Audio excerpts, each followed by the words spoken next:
Hey guys, welcome to the studio. Today we are talking about our wall mount poster frames with standoffs. This is the WSO acrylic floating frames.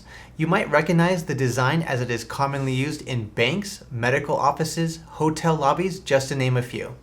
We offer this in many in-stock sizes that are popular, but we can customize this to any size you want.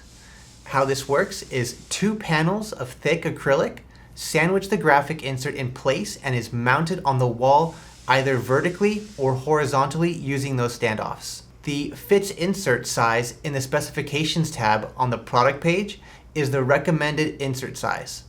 Be aware this is different than the overall total size of the display, and with the negative space around the graphic and the length of the barrel, the frame appears like it's floating in the air, giving it a very minimal, very modern, elegant looking design.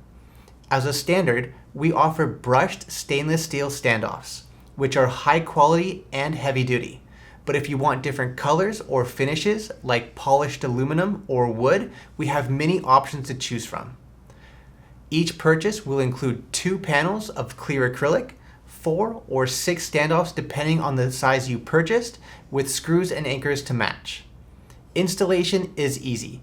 Check out our installation video in the link in the description below, or stay tuned to the end of the video. We manufacture our displays right here in Anaheim, California. Make sure to check out our website at displaysandholders.com. We are constantly adding new products and sizes to meet your demands. Reach out to our customer service team if you need help with customization or receiving a quote. That's it for today. Thank you for watching, and we'll see you on the next one.